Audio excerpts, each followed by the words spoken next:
오늘 공부할 지명은 엔게디입니다. 근데 엔게디는 뭐 그렇게 유명한 장소는 사실 아닙니다. 이 엔게디라고 하는 것은 이 엔게디 골짜기인데요. 저 안으로 들어가면 이제 그 샘이 있습니다. 멀리서 찍은 사진이에요. 멀리서 찍은 사진이라 그러면 그 사진은 다 제가 찍은 사진이라고 보시면 됩니다. 멀리서 찍었는데 이 엔게디는 사실 성지순례를 가면 여기까지 잘 가지를 않습니다. 왜냐하면 여기도 한 2시간 내지 3시간 정도를 걸어야 하기 때문에 여긴 멀리서만 조망을 하고 가지를 않습니다.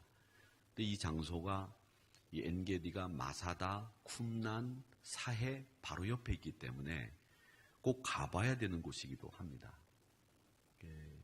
이 엔게디는 다윗 때문에 유명해진 곳이다. 이렇게 보시면 되겠습니다. 사진들을 몇 장 더 보여드리면 요거는 그 엔게디를 배경으로 해서 이번 100주년 일환으로 성지순례를 갔을 때 여자분들만 모아놓고 찍은 사진입니다.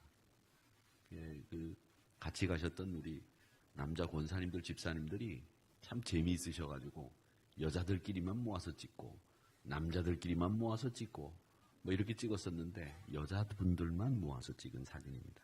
근데 이 엔게디 이름의 뜻은 뭐냐면 염소 새끼의 샘입니다. 제가 오늘 또 이렇게 욕을 하게 돼서 죄송합니다만은 염소 새끼의 샘입니다. 이 엔게디에 물이 나오는 곳이 이렇게 생겼습니다. 그 안에 멀리서 본 사진 안으로 들어가 보면 그 안에 물이 나오는 부분이 이렇게 되어 있습니다. 그래서 여기 내려가면 물이 굉장히 많이 나옵니다. 우리가 예전에 공부했던 마사다라고 하는 곳이 있죠. 그 마사다에서 얼마 떨어지지 않은 곳에 엔게디가 있습니다. 이 엔게디가 유명해진 것은 다윗 때문에 유명해지기도 했지만 또 유명한 이유가 있습니다. 그 이유가 뭐냐면 이 엔게디의 구조가 이렇게 생겼습니다. 오아시스가 왼쪽으로 있고 이 다윗 계곡이 오른쪽으로 있습니다. 그러니까 우리가 사진으로 여러분들 보신 것은 저 다윗 계곡을 보신 거예요. 이렇게 돼 있고 이게 밑으로 내려와지게 돼 있고 저 위에는 이제 광야가 펼쳐지게 되는데 여기 광야가 무슨 광야냐면 유대 광야입니다. 그러니까 유대 광야에서 물이 나오는 곳은 오직 엔게디 한 곳밖에 없습니다. 그래서 이 다윗이 사울을 피해서 도망을 다닐 때에 그 유대 광야를 다니게 됩니다. 제일 먼저 어디로 도망을 갔냐면 놉 땅으로 도망을 가죠. 그 놉 땅으로 도망을 갔는데 놉 땅의 그 특징이 뭐냐면 놉 땅은 제사장들이 사는 곳이에요. 그렇게 기억을 해두시면 되겠습니다. 놉 땅은 제사장들이 사는 곳. 근데 그 제사장들이 다윗이 피해오니까 다윗 군사들과 다윗에게 먹을 게 없으니까 먹을 거를 이 성전 안에 있는 진설병을 꺼내다가 다윗 군사들과 다윗에게 먹여요. 그러는 바람에 사울이 놉 땅에 있는 제사장들이 다윗을 도왔어? 그래? 그렇다면 내가 가만 안 두겠다. 그래서 놉 땅에 있는 제사장 85명을 한꺼번에 죽여버리죠. 그 제사장 학살 사건이 일어났던 놉 땅이 다윗이 사울을 피해서 제일 먼저 도망갔던 곳입니다. 그리고 이 엔게디도 이 도망을 다니면서 유대 광야를 다니면서 도망을 다니다가 8번째쯤 도망을 갔던 곳이 이 엔게디라고 하는 곳입니다. 근데 주후 70년에 베스티안이라고 하는 황제가 이제 황제로 있을 때 자기 아들이 티투스라고 하는 사람이 있었어요. 제가 티투스는 여러 번 이야기를 합니다만은 이 티투스는 나중에 황제가 됩니다. 근데 이 티투스라고 하는 황제가 되기 전에 장군으로 군사를 이끌고 예루살렘을 쳐들어와요. 그래서 예루살렘을 포위하고 있다가 예루살렘을 완전히 멸망시킵니다. 그 예루살렘 멸망이 예수님이 말씀하셨던 마태복음 25장에 나왔던 돌 위에 돌 하나 남지 않고 예루살렘이 멸망될 거다라고 했던 예언이 이루어지는 사건이에요. 그래서 티투스가 예루살렘을 점령을 하는데 그 점령을 했을 때에 패잔병들, 남아있는 사람들이 어디로 도망을 가느냐면 마사다로 도망을 가죠. 제가 마사다를 강해를 하면서 말씀을 드렸습니다. 그 마사다가 이렇게 생겼어요. 근데 이 마사다가 해발 440m 정도 됩니다. 그러니까 해발 440m니까 해발 800m 정도 되는 산의 반 정도 되겠죠. 저 위에 그 이스라엘이 멸망당하면서 남은 패잔병들이 저 위로 도망을 갔어요. 도망을 가서 이제 최후 항전을 벌이겠다 이제 생각을 하고 있는데 로마 군인들이 이 밑에 진을 쳤겠죠. 진을 치고 야 너희들 그 위로 올라갔으니까 이제 조금 있으면 식량도 떨어지고 물이 없어서 곧 내려올 거다 이렇게 생각을 하고 로마 군인들이 여기를 포위했어요. 그런데 로마 군인들은 어디서 물을 떠오느냐면 이 마사다에서 이 포위를 하고 진을 치고 저 위에 도망가 있는 패잔병들을 잡기 위해서 물을 길러 와야 될 거 아니에요. 일단 물이 필요하니까 그 물을 이 마사다에서 한 15km 떨어진 아까 조금 전에 봤던 이 엔게디, 이 마사다하고 엔게디하고 차로도 한 15분 정도 걸리거든요. 근데 한 15km 정도로 떨어진 이 엔게디에 가서 로마 군인들은 물을 떠와요. 그리고 물을 이렇게 먹고서 너희들이 이제 곧 내려와야 돼.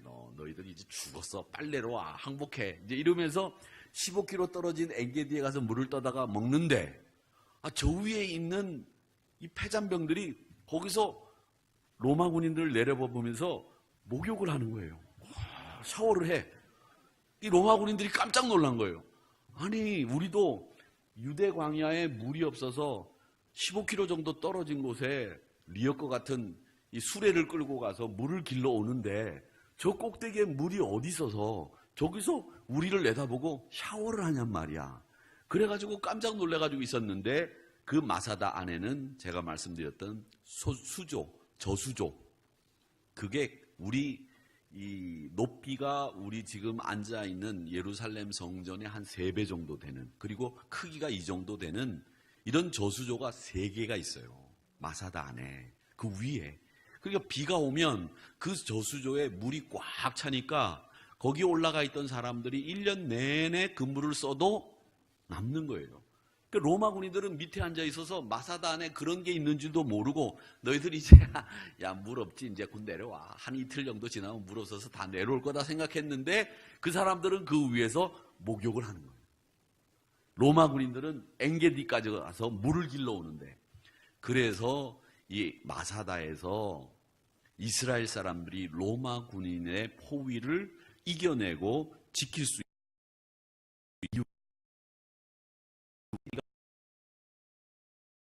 이유가 있었기 때문에 그랬다라고 여러분들에게 말씀을 드립니다. 그래서 엔게디는 마사다와 가깝게 있다라고 아시면 되겠습니다. 그래서 여기 보면, 아니 사진도 보세요.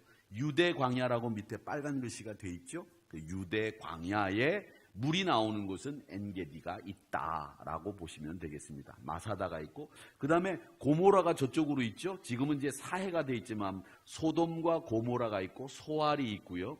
그 다음에 이쪽으로 올라오면 쿰난이 있고 헤로디움이 있고, 그 다음에 저쪽으로 가면 이제 요르단 쪽이 됩니다. 그래서 요르단 쪽인데 여기 위가 모압, 그 다음에 위는 암몬 지역이 되는데, 그러니까 요르단이, 지금의 요르단이 모압과 암몬 지역이었다 이렇게 생각을 하시면 돼요. 그러니까 룻이 시아버지인 엘리멜렉이 나오미하고 두 아들을 데리고 기근을 피해서 베들레헴에서 어디로 갑니까? 모압 땅으로 가죠. 그 모압 땅으로 가는 건 결국 뭐냐면 베들레헴은 지금 왼쪽에 있어요. 밑에. 저쪽이 북쪽이니까 왼쪽에 있는데 이 사해를 건너서 모압 땅으로 베들레헴에서 기근을 피해서 갔는데 저 모압 땅이 굉장히 비옥해요.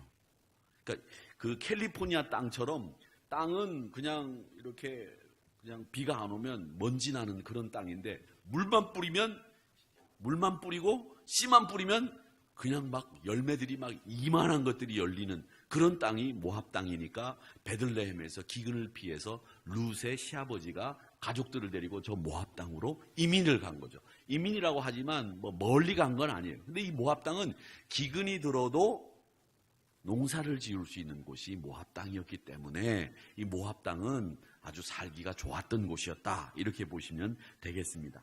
그리고 이 유대 광야는 보시면 이제 나중에 사진을 제가 보여드리겠습니다만은 물이 그래도 있고 광야이지만 동굴이 많습니다. 유대 광야에는. 그래서 은신처로는 아주 적합한 지역이 유대 광야예요.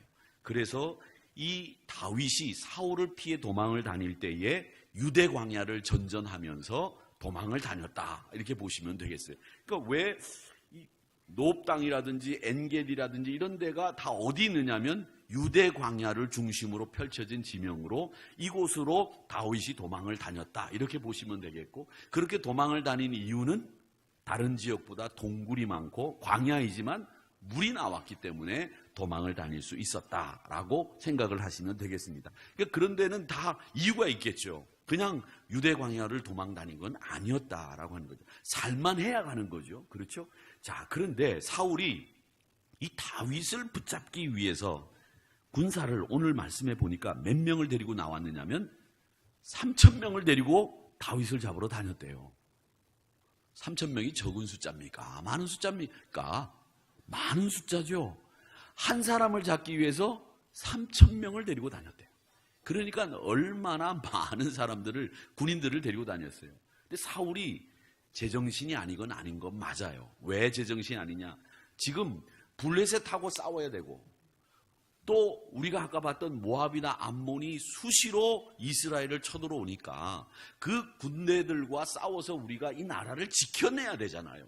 그리고 지금 완전히 가나안을 정복한 것도 아니기 때문에 이스라엘 백성들의 국익을 먼저 생각한다면 나라를 보호하고 나라를 지켜내는 이 국방의 의무를 먼저 왕이 지켜내야 되는데 그 일은 뒷전으로 미루고 군사를 빼가지고 3,000명을 데리고 다니면서 누구를, 다윗을 잡으려고 하니까 이 친구는 지금 사울이 제정신이 아니라서 뭐가 우선이고 뭐가 나중인지를 모르는 거예요. 그러니까 나라가 꼴이 안 되는 거죠. 뭐가 우선인지를 아는 지도자가 나라를 다스려야 되는데 얼마나 미웠으면 그래 나라 지킬 생각을 안 하고 군대를 이끌고 3,000명이나 되는 사람들을 이끌고 다윗을 잡으러 다녔냔 말이에요. 다윗이 그렇게 미웠을까요? 사울한테 나중에 그 사람이 천국에 안 갔을 것 같아, 사울은. 그래서 우리가 나중에 천국에 가면 물어볼 수도 없을 것 같아. 사울 왕이요, 제가 한마디 묻고 싶습니다. 다윗이 그렇게 미웠습니까? 근데 물어볼 수 있는 기회가 있을런지 모르겠어요. 혹시 다 우리가 여기 계신 분들은 다 이 사울을 만나보지 못할 것 같은데 나중에 교회를 안 다니시는 분들한테 야, 네가 나중에 너 교회 안 다니면 천국 안 오고 지옥 갈 텐데 지옥 가면 사울이라는 사람을 만날 수 있을 테니까 그 사람한테 다윗이 얼마나 미웠는지 그걸 한번 네가 물어봐라. 그리고 난 뒤에 그걸 나한테 연락을 할 때 연락할 방법이 없을 거다. 지옥과 천국은 이 왕래가 안 되는 거기 때문에 연락이 안 되겠지만 네가 꼭 한번 물어봐라. 이렇게 시킬 수는 있겠죠. 그런데 사울이 다윗이 무척 미웠던 모양입니다. 나라 지키는 것보다도 다윗을 죽이는 일에 지금 혈안이 돼 있는 겁니다. 그래서 다윗을 살려두어서는 안 된다고 생각을 하고 찾아다닌 것 같습니다. 그렇게 찾아다니는 중에 오늘 말씀이 나오는데 3절 말씀을 우리 같이 한번 읽어보겠습니다. 시작. 길가 양의 우리에 이른즉 굴이 있는지라 사울이 뒤를 보러 들어가니라. 다윗과 그의 사람들이 그 굴 깊은 곳에 있더니, 그렇게 돼 있습니다. 여기 보면 뒤를 보러 들어가니라고 하는 말이 나오는데, 뒤를 본다는 말은 우리 말로는 용변을 본다는 얘기죠. 그렇죠? 근데 이게 우리 개역 개정 성경에는 뒤를 보러 들어가니라고 돼 있지만 예전에 개역 개정 전에 우리가 가지고 있던 성경이 개역 성경이에요. 개역 한글 성경에 보면 이 뒤를 보러 들어간다는 말을 어떻게 해놨냐면 발을 가리우러 들어가니라 이렇게 돼 있어요. 그래서 성도들이 읽을 때 발을 가리러 굴 안으로 들어갔다? 이게 무슨 말일까? 이런 생각을 참 많이 하시는데 이게 이스라엘 사람들의 관용적인 용법입니다. 왜 우리가 관용적인 용법이라고 하는 게 이런 거예요. 아우, 배고파 죽겠다. 이 말은 배고파서 죽겠다는 말이 아니라 정말 배가 고프다는 말이죠. 우리나라 말로. 그렇죠? 아우, 보고 싶어 죽겠다. 우리 죽겠다는 말 하지 말라고 우리가 배웠는데 그런 말들 많이 썼죠? 그게 관용적인 용법이에요. 그 관용적인 용법은 우리가 정말 그렇게 하고 싶을 때 죽겠다라는 말을 써서 표현했어요. 그런데 나중에 1000년이나 2000년 지나고 난 뒤에 우리가 살던 시대를 연구하는 후손들이 보는 거예요. 예수님이 그때까지 안 오시면 보는데, 야, 그때 사람들은 배고파서 죽은 사람도 많고 보고 싶어 죽은 사람도 많고 이렇게 해석할 수 있잖아요. 근데 그 말은 보고 싶어 죽었다, 배고파 죽었다는 말이 아니라 정말 보고 싶다, 정말 배고프다라는 말이다라고 하는 걸 해석해야 되듯이 이스라엘 사람들은 발을 가린다라는 말은 용변 보러 간다라는 말을 좋게 표현한 말이에요. 그러니까 우리가 얘기할 때도 그렇잖아요. 아우, 뭐 죄송합니다. 아우, 뭐 매려. 그렇게 얘기를 할 때 그 한자 말 있잖아요. 아시죠? 그죠? 아우, 뭐 매려. 그 아이들이 그렇게 할 때는 귀여워요. 근데 제가 만약에 그렇게 얘기하면 그거 안 귀여워요. 안 귀여워요. 꼬마들이 1살짜리, 2살짜리들이 할머니 앞에서 아우, 매려 그러면서 화장실로 쫓아가면 얼마나 귀여워요. 그렇죠? 그러면 우리는 어떻게 표현해야 되느냐? 그러면은 용변을 보러 간다든지, 아우, 손을 좀 씻으러 가야 되겠다든지 이러면서 용변 보러 가는 걸 우회적으로 표현해서 화장실을 가잖아요. 그렇듯이 이 용변을 보는 것을 이스라엘 사람들은 어떻게 표현했느냐면 발을 가린다라고 표현했었어요. 근데 그걸 그대로 번역을 해뒀단 말이죠. 그런데 우리 한국 사람들 입장에서는 이 말이 이해가 안 돼서 이번에 개역 개정 성경에는 그래도 조금 완화된 표현을 우리에게 이해하기 쉬운 편으로 뒤를 보러 들어가니라 이렇게 말을 바꿔놓은 거예요. 근데 더 정확하게 얘기를 하자면 화장실을 간 거죠. 엔게디 동굴 안으로 화장실을 간 겁니다. 자, 그런데 그 더 굴 안에는 누가 있었어요? 다윗이 있었다는 겁니다. 그래서 다윗이 그 안에서 있다가 사울의 일행이 들어오는 걸 본 겁니다. 굴은 보면 더 안에 들어가 있는 사람, 오래 굴에 들어가 있는 사람들은 이 어둠에 눈이 익어서 바깥에서 사람이 들어오는 게 잘 보여요. 그런데 이 밝은 바깥에 있다가 어두운 굴 안에 들어가는 사람은 우리가 극장에 처음 들어가면 눈이 적응이 안 돼서 앞이 일단 안 보이듯이 굴 안에 들어가면 안이 안 보이는 거죠. 그래서 그 안에 다윗이 있는 것을 몰랐다는 겁니다. 그리고 뒤를 보고 난 뒤에 사울이 피곤하니까 그곳에서 잠이 들었어요. 그래서 사울이 잠이 들으니까 다윗이 그 안에서 사울의 일거수일투족을 딱 지켜보고 있다가 이제 나오려고 하는데 다윗의 신하들이 간청을 하는 겁니다. 다윗이요, 이번 기회에 사울을 죽이십시오. 죽이십시오. 절호의 찬스입니다. 이번에 죽이면 이제 우리 고생 끝, 행복 시작입니다. 이렇게 이야기를 한 거예요. 그런데 다윗은 하나님이 기름 부어 세운 왕을 내가 죽일 수 없다. 그건 하나님의 몫이다. 하나님이 기름 부은 사람을 어떻게 내가 처리하느냐? 안 된다. 그리고 내가 여기 있었다는 것을 증거하기 위해서 가만히 사울의 옷만 베가지고 나왔다. 그런데 다윗이 얼마나 괜찮은 사람이냐면, 자, 5절 한번 읽어보세요. 5절 같이 읽어보겠습니다. 시작. 그리한 후에 사울의 옷자락 뱀으로 말미암아 다윗의 마음이 찔려. 죽인 것도 아니에요. 사울의 옷자락을 그냥 벤 거예요. 어디서? 엔게디에서. 그랬는데 그것조차도 마음에 찔림을 받았다라고 하는 것을 보면 이 다윗이 참 사람이 괜찮은 사람이다라는 것을 알 수 있습니다. 요즘 사람들 보면 남한테 손해 입히고 남의 명예를 훼손시키고 남 막 이렇게 해놓고 난 뒤에도 찔리지 않는 사람들이 얼마나 많아요. 그런데 다윗은 사울에게 그 옷자락 하나 벤 것조차도 찔림을 받았다라고 하니까 이 다윗은 참 마음이 여린 사람이구나라고 하는 이런 생각도 합니다. 자, 그러면 이 엔게디에서의 교훈을 우리가 한번 생각을 해봐야 되겠는데, 이 엔게디가 우리에게 주는 교훈은 말이죠, 다른 게 아닙니다. 하나, 오늘 여러분들이 꼭 기억해야 될 엔게디의 교훈은 인내입니다. 인내, 참아내는 것입니다. 다윗이 어떻게 여기까지 왔는지 아십니까? 다윗은 사울을 피해서 말이죠, 15번이나 도망을 다녀요. 15번. 이 도망 다닌 경로가 여기 나와 있는데 여러분들이 좀 너무 지도가 작아서 잘 안 보이시리라고 생각합니다. 15번이나 도망을 다니는데 유대 광야를 중심으로 해서 15번을 도망 다녀요. 노브 땅에서부터 시작을 해가지고 도망을 다니는데 다윗이 숨은 이 엔게디는 9번째로 숨은 곳이에요. 모압 땅으로 갔다가 유대 광야를 중심으로 해서 블레셋 가드로 갔다가 블레셋 가드에서 3번째로 아둘람굴로도 도망을 갑니다. 아둘람굴. 이 아둘람굴을 도망가는데 아둘람굴도 성지를 가면 잘 안 가는데 이번에 제가 갔다 왔어요. 저도 처음 갔어요. 그래서 제가 아둘람굴 사진을 찍어 왔는데 아둘람굴이 천장이 이렇게 생겼어요. 저 밑으로 이렇게 들어가게 되는데 밑에가 잘 안 보이죠? 굴 천장이에요. 이 아둘람굴 모습이에요. 또 한 장 보여주세요. 저 꼬마가 저 보이죠? 저 녀석이 이번에 갔을 때 여기로 들어갔다가 못 나와가지고 자기 꺼내달라고 저러고 있는 거예요.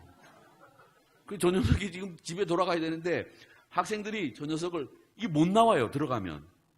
그래가지고 저 친구를 찾아가지고 들어가갖고 못 꺼내가지고 말이죠. 신구랭이를 치다가 결국 찾아내가지고 끄집어내갖고 왔는데 바깥은 보이는데 저기를 들어갈 수가 없어가지고 사람들도 선생님들도 한참 찾았던 친구가 저 친구입니다. 아주 말썽쟁이에요. 근데 이 밑으로 들어가가지고 들어가면 바깥은 보이는데 바깥에 들어가서 저 사람이 있는 데를 찾아 들어가기가 어려운 곳이 아둘람굴이었어요. 이렇게 생겼습니다.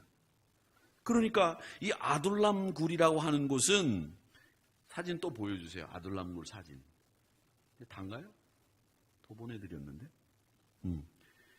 이런 아둘람굴은 추격하는 사람이 찾아내기가 어려운 곳이었기 때문에 다윗이 그곳으로 도망을 간 겁니다.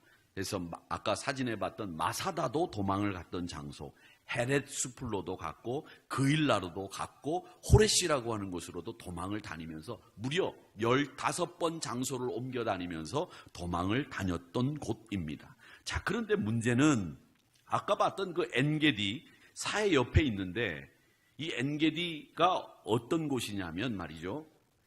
이 엔게디가 사해 옆에 있기 때문에 굉장히 더운 곳이에요. 물이 나니까 망정이지 굉장히 더워서 낮 기온이 더울 때는 54도까지 올라갑니다. 그러니까 물이 없으면 못 살아요. 이후로 나중에 다윗은 갈멜로도 도망을 가는데 나를 죽이려고 하는 왕을 피해서 도망 다닌다는 게 얼마나 힘들겠어요. 견딜 만한 일일까요? 견딜 수 있는 일이 아닐 겁니다. 한두 번은 도망 다닐 수 있겠죠. 그런데 무려 15번이나 장소를 옮겨 다니면서 다윗이 도망을 다녔다라고 하는 그 말은 하루 이틀도 아니고 이게 보통 일이 아니죠. 무려 몇 년을 도망 다녔냐면 20년을 도망 다녔어요. 여러분 횟수를 여러분 아셔야 됩니다. 20년을 도망 다녔고 15번을 장소를 옮겨 다니면서 도망을 다닌 거예요.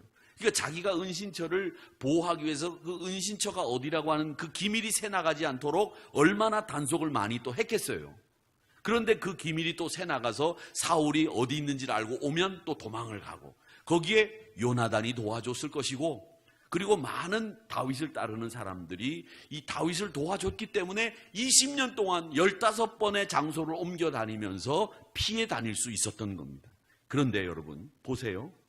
다윗이 그렇게 20년 동안 도망을 다니면서 자기 인생의 황금기, 자기 인생에서 제일 중요한 그 시기에 도망을 다니면서 제일 중요한 게 하나 있어요. 그게 뭐냐? 다윗이요. 그렇게 도망을 다니면서도 절망하지 않았고요. 원망하지 않았어요. 이게 놀라운 거예요. 이게. 20년 동안 도망을 다니면서 한 번도 원망하지 않고 한 번도 절망하지 않는다는 게 이게 보통 인간이면 되느냐는 거죠. 안 된다는 거죠. 그런데 다윗은 성경에 보면 그렇게 도망을 다니면서도 원망하지 않고 절망하지 않습니다. 성경 로마서 5장 4절에 보면 이 다윗의 이야기처럼 인내는 우리에게 연단을 만들어내고 그 연단이 우리에게 소망을 이루게 한다고 말씀하시고 있습니다. 또 로마서 15장 5절의 말씀에 보면 인내와 위로의 하나님이 너희로 그리스도 예수를 본받아 서로 뜻이 같게 하여 주사, 이렇게 말씀하시면서 우리 하나님이 어떤 하나님이냐면 인내와 위로의 하나님이다라고 말씀하고 있습니다. 사랑하는 성도 여러분, 이 인내가 없었다고 하면 20년 동안 도망을 다니면서 어떻게 한 번도 절망하지 않고 한 번도 원망하지 않습니까? 놀라운 일이지 않습니까? 히브리서 10장 36절 말씀에 보면 너희에게 인내가 필요합니다. 왜? 그 인내는 하나님의 뜻을 행한 후에 약속하신 것을 받기 위해서는 너희들에게는 이 인내가 필요합니다 라고 말씀하고 있습니다. 여러분, 약속의 성도들은 인내하는 사람들이에요. 참아야 됩니다. 참지 못하는 사람들이 지는 거예요. 약속을 이루지 못하는 겁니다. 자, 원망하지 않았다, 불평하지 않았고 절망하지 않았다고 말씀드렸는데 그가 절망하지 않은 흔적이 있느냐? 있습니다. 원망하지 않은 흔적이 있느냐? 성경에 있습니다. 어디 있느냐? 다윗이 도망을 다니면서 쓴 시편이 많이 있어요. 한 10편 정도가, 시편 중에서 10편 정도가 다윗이 사울에게 도망을 다니면서 쓴 시편이 있거든요. 그게 34편, 57편, 63편, 그런 시편들이 다 다윗이 도망을 다니면서 쓴 시편이에요. 그 중에서 57편에 보면 이렇게 되어 있습니다. 57편 여러분 한번 찾아보세요. 57편 제목이 이렇게 되어 있어요. 찾아보기가 좀 시간이 없으니까 이거 읽어보십시다. 같이. 57편 그 표제어가 이렇게 되어 있어요. 시작. 다윗의 믹담시, 인도자를 따라 알다스 헷에 맞춘 노래. 이 믹담이라고 하는 말과 잠깐, 믹담이라는 말과 알다스 헷은 노래 형식이에요. 아시겠어요? 그러니까 왜 우리가 노래를 빠르게 부르다 그러면 빠르게 불러라, 천천히 불러라 그러면 안단테 안단테 이게 있잖아요. 빠르게는 뭐죠? 알레그로? 알레그로가 빠른 거예요? 안단테는 느린 거죠. 느린 거. 예, 걷는 걸음으로 걷는 거래요. 안단테가. 그게 왜 팝송 중에서도 안단테 안단테 이런 노래가 있어요. 있지요? 네, 있어요. 근데 이게 바로 그런 노래 형식을 가르치는 말이에요. 근데 그 형식이 어떤 건지는 우리가 지금 몰라요. 왜? 노래가 녹음이 돼 있지를 않으니까 어떻게 돼 있는지는 모르지만 노래 형식이에요. 거기에 맞춰서 부르는 노래인데 뭐라고 돼 있냐? 그 다음이 중요해요. 다윗이 사울을 피하여 어디 있던 때? 굴에 있던 때. 이 굴이 어디냐면 아둘람 굴이에요. 아까 보셨던 그 굴에서 지은 시가 있는데 1절을 한번 보시기 바랍니다. 1절을 같이 읽어보겠습니다. 시작. 하나님이여 내게 은혜를 베푸소서, 내게 은혜를 베푸소서. 내 영혼이 주께로 피하되 주의 날개 그늘 아래에서 이 재앙들이 지나기까지 피하리이다. 아멘. 원망하고 있어요? 절망합니까? 아니요. 여기에서 자기 힘으로 이 재앙을, 어려움을 이기려고 하지 않습니다. 뭐라고 얘기하느냐? 내가 주의 날개 아래 피하겠습니다. 그게 신앙이에요. 그게 바로 인내입니다. 여러분, 인내는 예수 안 믿는 사람들이 가지고 있는 인내는 참는 거예요. 이를 악물고 참는 거예요. 제가 그냥 요즘에 참아봤어요. 이 사랑니를 갑자기 빼고 났는데 그 사랑니가 이렇게 누워 있어가지고 옆에 이가 다 썩었대요. 그 신경치료를 하는데 마취도 안 하고 막 긁어내는데 정말 그냥 의사를 그냥 막 일어나가지고 한 대 때리고 싶더라고요. 얼마나 아픈지 내가 세상에 진짜 아픈 건 다 참는데 그거 못 참겠더라고. 기절할 뻔했어요. 너무 아파가지고. 야, 진짜 신경치료 그거 아프대. 정말 아파요. 근데 그게 참는 게 인내라고 생각하시면 우리 믿음의 사람들은 그 인내가 세상 사람들의 인내일 뿐이에요. 우리의 인내는 뭐냐? 우리의 인내는 참는 것을 넘어서 주께로 피하는 게 인내입니다. 오늘 말씀에 보면 그렇게 얘기하지 않습니까? 다윗이 절망하지 않고 낙심하지 않고 주께로 피하겠습니다. 이 재앙을 언제 끝날는지 모르지만 주께로 피하겠습니다. 그게 바로 우리가 견지하고 쫓아가야 될 인내의 진짜 모습이라는 거예요. 여러분, 신앙은 인내가 꼭 필요한데 그 인내는 참는 것 위에 주께로 피하는 것이 우리의 진짜 인내라고 하는 것을 여러분 기억하시기를 바랍니다. 우리 잘 아는 찬송가 419장 찬송 아시죠? 주 날개미 내가 편안히 쉬네 밤 깊고 비바람 불어쳐도 아버지께서 날 지켜주시니 거기서 편안히 쉬리로다. 주 날개 밑 편안하다. 그 사랑 그늘 짠이뇨. 주 날개 밑 내 쉬는 영혼 영원히 거기서 살리. 여러분 바로 그겁니다. 인내는 주의 날개 아래 피하는 것. 시편 57편에서 다윗이 내가 주의 날개 아래로 피하겠습니다.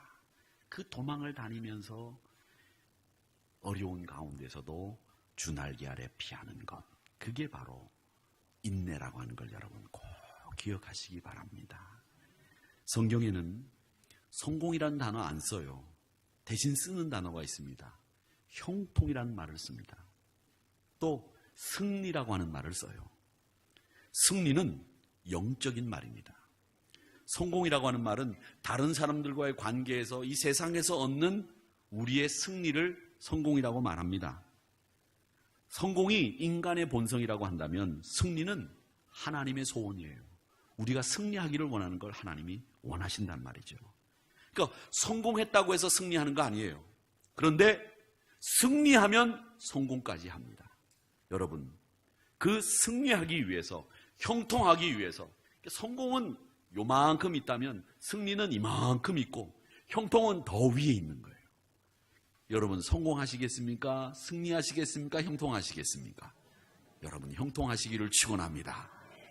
성공 위에 승리, 승리 위에 형통함을 복을 누리시는 여러분들 되시기 위해서 이 인내의 참뜻이 뭔지, 주의 그늘 아래, 주의 날개 아래 피하는 것이 나의 참신앙의 인내라고 하는 것을 깨닫고 그 인내의 교훈을 여러분 가슴속 깊이 새기시는 저와 여러분이 되시기를 주님의 이름으로 축원합니다.